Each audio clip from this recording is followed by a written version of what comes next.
सोचिए, अगर मैं कहूं कि आपकी जिंदगी का सबसे बड़ा दुश्मन कोई और नहीं बल्कि आपका अपना दिमाग है। ये हैं वो 14 संकेत जो बताते हैं कि वो हर रोज आपसे झूठ बोल रहा है। तो सवाल ये है, क्या आप अपने दिमाग को कंट्रोल करते हैं या वो आपको? ये सिर्फ बुरी आदतें नहीं हैं, नहीं, ये लक्षण हैं एक ऐसे दिमाग के जो अपनी पूरी ताकत से काम ही नहीं कर रहा, जो बस ऑटो पायलट पर चल रहा है। तो सबसे पहले बात करते हैं दिमाग की सस्ती चालों की, वो छोटे छोटे धोखे जो हमारा दिमाग हमारे साथ खेलता है। पहली चाल है मैजिकल थिंकिंग, मतलब जब हम इत्तेफाक को वजह मान बैठते हैं। जैसे एग्जाम के लिए वही पुराने लकी सॉक्स पहनना, ये सोचकर कि यही पास कराएंगे। ये लॉजिक को साइड में रखकर हमें सबूतों के बजाय बस अंधविश्वास के भरोसे छोड़ देता है। फिर आती हैं साजिशें और अंधविश्वास। देखिए, उलझी हुई मुश्किल सच्चाइयों का सामना करना मेहनत का काम है, तो हमारा दिमाग क्या करता है? वो आसान मजेदार कहानियों को चुन लेता है। ये मुश्किल सवालों से बचने का एक शॉर्टकट है, जहां दिमाग फैक्ट चेक करने की मेहनत करने के बजाय एक मसालेदार कहानी पर यकीन कर लेता है। दूसरा सेक्शन है हकीकत से भागना। चलिए अब उन तरीकों को देखते हैं जिनसे हम गहरी सोच से बचने के लिए अपना ध्यान भटकाते रहते हैं। खुद से पूछिए, क्या आप कुछ मिनट भी अकेले बिना फोन उठाए बैठ सकते हैं? अगर नहीं, तो ये इस बात का संकेत हो सकता है कि आपका दिमाग असली गहरी सोच वाला काम करने से कतराता है। अकेलेपन से जो भागना है ना, ये असल में अपने ही ख्यालों से डरना है। सिर्फ छोटी मोटी बातों में जिंदगी बिताना।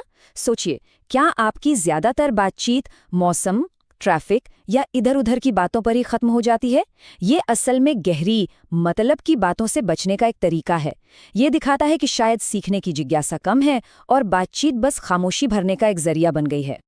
हम जितना ज्यादा वक्त बस जोन आउट करने में या यूं ही स्क्रॉल करने में बिताते हैं, हमारे दिमाग के पास खुद को बेहतर बनाने के लिए उतनी ही कम एनर्जी बचती है। और फिर दिन की सबसे बड़ी अचीवमेंट क्या होती है? किसी शो का एक सीजन खत्म करना या अपना फॉर यू पेज निपटाना। अब तक क्या इस इंसान में खुद की कोई झलक दिखी? तीसरा हिस्सा, सब कुछ जानने का वहम। चलिए अब उन आदतों को देखते हैं जो हमें सच में कुछ भी सीखने से रोकती हैं। इसे डनिंग क्रूगर इफेक्ट कहते हैं। मतलब जिन लोगों को सबसे कम पता होता है, अक्सर वही सबसे ज्यादा कॉन्फिडेंट होते हैं। वो जोर जोर से बोलते हैं, ऐसी चीजें समझाते हैं जो खुद नहीं जानते। दूसरी तरफ एक तेज दिमाग वो सवाल पूछता है, वो मानता है कि उसे सब कुछ नहीं पता और हमेशा सीखने को तैयार रहता है। सुनने की खराब आदतें। क्या आप भी अक्सर लोगों को बीच में ही काट देते हैं या बस चुपचाप अपनी बारी का इंतजार करते हैं ताकि आप बोल सकें? देखिए, ये सिर्फ बदतमीजी नहीं है, ये इस बात का भी संकेत है कि दिमाग दूसरे के मुश्किल आइडिया को प्रोसेस ही नहीं करना चाहता या कर ही नहीं पा रहा है। जो स्मार्ट लोग होते हैं ना, वो अपना दिमाग हमेशा खुला रखते हैं। वहीं दूसरी तरफ एक कमजोर दिमाग सोचने की मेहनत से बचता है और सबसे आसान रास्ता चुनता है, सीधी ना, किसी भी नए आइडिया को सुनते ही खारिज कर देना। दिमागी मेहनत से बचने का एक डिफेंस मैकेनिज्म है। चौथा सेक्शन, आराम की जंजीरें।